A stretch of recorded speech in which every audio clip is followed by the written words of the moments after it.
Welcome sa DRS 2.0. Fresh at nagbabagang happenings ba ang hanap mo? Mga padabarkads man yan o mga trending topics? Pwes, sagutin natin yan. Kaya naman isubscribe nyo na ang ating channel para sa mga nagbabagang balita everyday.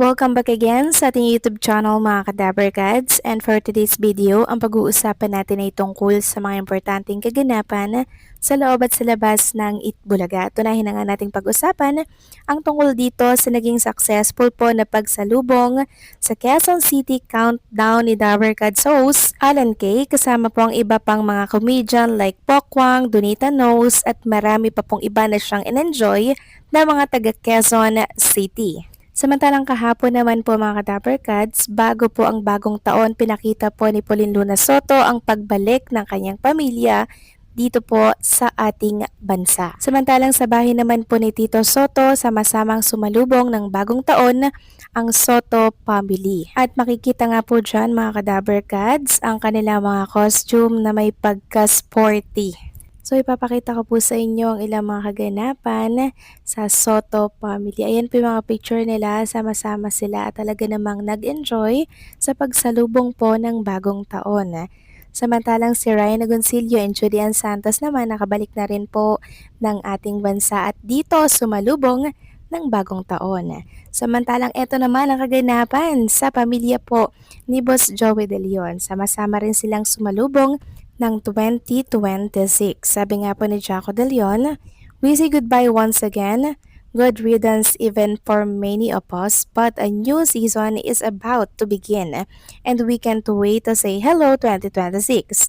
Here's us celebrating New Year with family since 2021. Happy New Year." And syempre, bumati rin po ang Itbulaga para sa lahat ng Dabarkads natin ng Happy New Year ngayong 2026. And syempre, si Tito Soto meron din pong pagbati. Sabi niya nga, 2025 was a comeback year for me in public service after 3 years of life as a private citizen. A humbling experience coming from the minority to being elected as the Senate President in the middle of one of the largest controversies that challenge the institution. The last 6 months comprises of whirlwind national issues both in the Senate and the country as a whole, from the impeachment to the flood control issues. But most importantly, it is a year of opportunity to correct the wrongs and establish a new standard of transparency that our countrymen deserve. I made sure that for the first time, the whole budget process was open to public for scrutiny and participation. With the guidance of the Lord our God, may we be able to continue to serve the public with the utmost sincerity and honesty in 2026. Senate President Vicente C. Soto III, yan po ang kanyang naging statement at pagbati sa mga Dabarkads natin. Samantalang si Riza Maydiso naman ay handang-handa na po na humarap sa Itbulaga ngayong araw. Live na live ang Itbulaga. At ito nga po yung kaganapan sa pagsalubong ng New Year sa pamilya po ni Raisa May Dizon. So kung yun napansin mga Dabarkads, sobrang saya at kompletong sumalubong ang mga Dabarkads natin ng bagong taon. At ang aking ang hiling sa Itbulaga, sana mas marami pa pong sponsors, advertisers na magtiwala sa kanila para mas marami pa pong mga Dabarkads ang matulungan po ng Itbulaga. Samantalang next topic naman tayo, pag-usapan natin itong kakalabas lamang po na write-ups. Tungkol ito sa kapatid. Sabi nga dito, magpapaalam na umano ang ilang kapamilya artists. Ang iba naman ay tatapusin na lamang daw ang kanilang mga kontrata.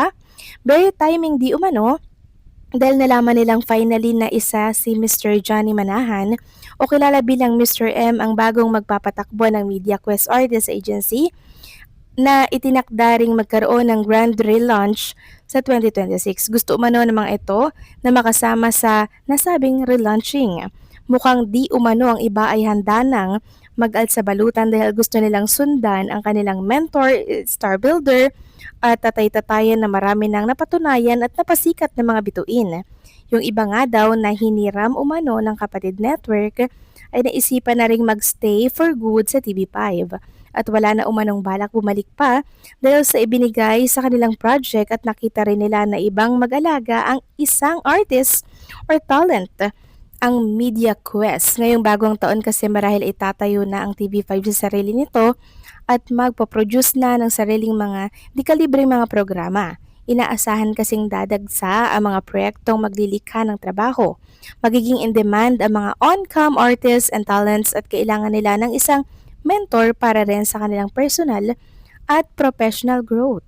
Natupad ito dahil sa isa na si Mr. Johnny Manahan o Mr. M ang nangangasiwa ng MediaQuest Artist Agency. Kilala si Mr. M na isang makisig at star builder kaya naman sinusundan ito lagi ng mga artistang kanyang mga nahawakan. Madami ring platforms ang MediaQuest. Ikaw ba naman ay nasa ilalim ng MVP Group of Companies? You'll never go wrong as you are on the right path. Sa katunayan, marami-rami na ring taga Star Magic ang mas piniling kumuha ng proyekto sa MediaQuest o TV5 dahil naniniwala silang mas uusbong pa at mapapaganda pa ang kanilang mga karerang maglalagay sa rurok ng tagumpay. Haligi na ng industriya si Mr. Johnny Manahan kaya alam nito at kabisado na ang pasikot-sikot sa mundo ng showbiz at broadcasting maging sa pelikula. Kaya maswerte ang mga artistang talent or artist talent ng MediaQuest dahil sila ay nasa tamang mga kamay at sooner or later marami na silang makakasama dahil sa paglipat umano ng ibang talent galing Star Magic. Maraming magagandang pangyayari sa Kapatid Network na inyong ikakagulat. Expect the unexpected dahil tunay ngang goodbye are meant to be beautiful. So napakaganda pong panimula nito for 2026 sa Kapatid Network. Samantalang next topic naman tayo. Pag-usapan natin mga kadaberkads, itong kumakalat po na picture ni Bossing Vic Soto kasama po si Vice Ganda. So may katotohanan nga kaya ito? Kasi nang ito po ay kumalat, maraming nagsasabi na feel daw nila na next year magsasama si Bossing Vic Soto at si Vice Ganda sa isang movie or Metro Manila Film Festival. Sabi nga nila yan din naisip ko. Feel ko magsasama sila next year sa isang movie. Patok to pag nagsama sa isang movie si Bossing at si Vice Ganda.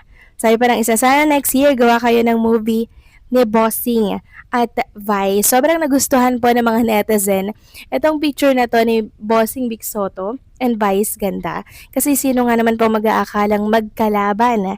Diba? Magkalaban lang naman, magkatapatan lang naman yung show nila. Pero hindi ibig sabihin na mag-aaway sila. Pero ang ganda pong tingnan na magkakasundo sila together, mga kadaberkads.